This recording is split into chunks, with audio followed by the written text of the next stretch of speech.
Are you looking to run a campaign on Meta ads for your ministry or for your nonprofit? I'm going to share transparently, pull the curtain behind what we're doing at Online Women's Bible Study with our Meta ads campaigns and see if that helps you in understanding exactly how we're running our campaigns.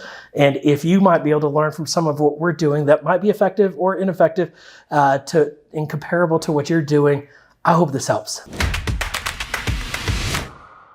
Hey there, if we haven't met yet, I'm Nils Smith, your social media guide, and I help organization leaders, nonprofit leaders, church leaders, ministry leaders maximize social media to accomplish their goals and amplify their message. And so today I'm going to just pull the curtain on a project that I've been working on with my sister for several years called Online Women's Bible Study. We actually launched it with Online Women's Retreat during the pandemic, and then that led to thousands of women attending this Online Women's Retreat, and they asked for, can we do Bible study too? So we launched onlinewomen'sbiblestudy.com. You can go check it out if you're interested in it. We have a free 7-day trial, by the way.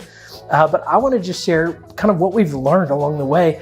We have found Meta ads to be our most effective place to engage new women in this Bible study that we've created. And if you want to look at how it works, as I said, we have a free 7-day trial so you can actually sign up and then unsign up and you can see the whole thing there. But I think this can be helpful. So whether you have a membership program or not, or whether you just have a free sign up, Meta ads can be such a powerful tool. And we have just kind of found this formula to begin to work really effectively to help us. And one of the things we want to do is just engage more and more women in Bible study. And transparently, this is a business that we started, but at the core, it's a ministry objective that we have is to get more women engaged in the Bible study. It's a $15 a month membership program to help women study the Bible. So that's what we're doing, and this is how we're doing it. So the first thing we had to figure out when it came to setting up our advertising campaign is figure out how much are we going to spend on ads. And one of the things that we did is we actually hired a coach to many membership sites, and shout out to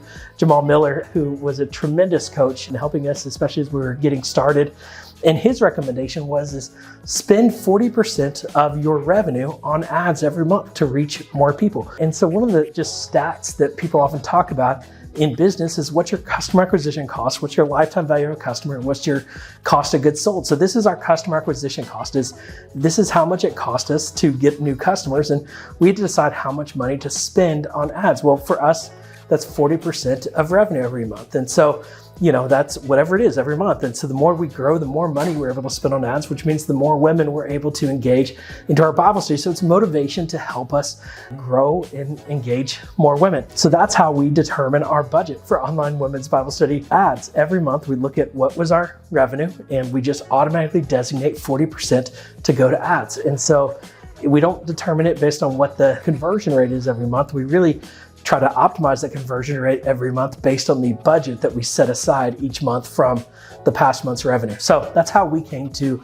our budget. Every organization needs to understand and figure out what is your budget going to be for advertising. It might be 10%, it might be 20%, but this is important even for nonprofits, is when we're looking at donor engagement, we're looking to engage new people in our nonprofit, we need to spend money to reach people and tell people about our story and how to engage people. And so we've got to reinvest in marketing. And I've learned this in business and talking to so many other people is we can't just assume that our product is going to sell itself. We need to invest money to tell people about our product and invite them into engaging with our product or service. So that's how we budget our ads and how we determine our customer acquisition cost. In case you're curious, right now what we're seeing is it costs us about $29 per new subscriber, $29 actually per free trial into a subscriber, and we have an 80% conversion rate from 7-day free trial to paying subscribers. So that's what we're seeing when it comes to our metrics around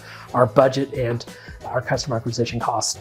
Okay, so we determined our budget, and now we had to determine our audience. Who are we going to target with our Meta ads? Now, one of the advantages we had is because we had launched first with the Online Women's Retreat, we now had a built-in audience, and then we were able to promote Online Women's Bible Study to them.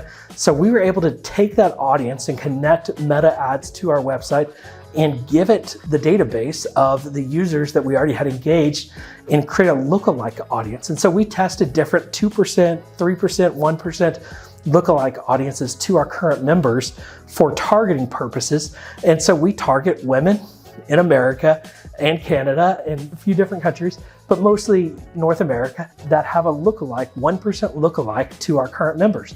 And that's what we found to be our sweet spot. So as we tested different audiences, we refined it to a 1% lookalike audience of our current members. And I think as you run ads, one of the most powerful opportunities, I believe, with meta ads is their lookalike opportunities if you have data that you can give it to create those campaigns. And so that's what we have found to be extremely successful for Online Women's Bible Study. So yeah, that's what we found. So we have our budget, we have our target. Now let's talk about the creative. So what we did when we started out is we created 5 different variations of ads, 5 different copy changed ads and 5 different visual ads, and we mix and matched between those 5 versions of different copy and different visual creatives and combined those to create our campaign. And then what we do is every month we take the top 3 best performing ad creative combinations of the 3 best copy and 3 best visuals, and then we'll refine and take out the 2 lowest performing copy options and 2 lowest performing visual options and add 2 more to that combination and see which ones worked best and kind of refine off of the ones that are performing best. And so we just kind of have that rotation of every month we refresh our creative. And because we're targeting around the same basically initiative every month, we're not having to change it to a campaign. It's evergreen in nature, but we're always looking at how can we take what we see working best and just tweak it even just a little bit to see if we can make it work even better. So we're using that flow of 5 ads running at the same time, or 5 different ad copy and visual distinctives or variations, and testing those and then removing the 2 lowest performing each month and just refining based on the highest performing.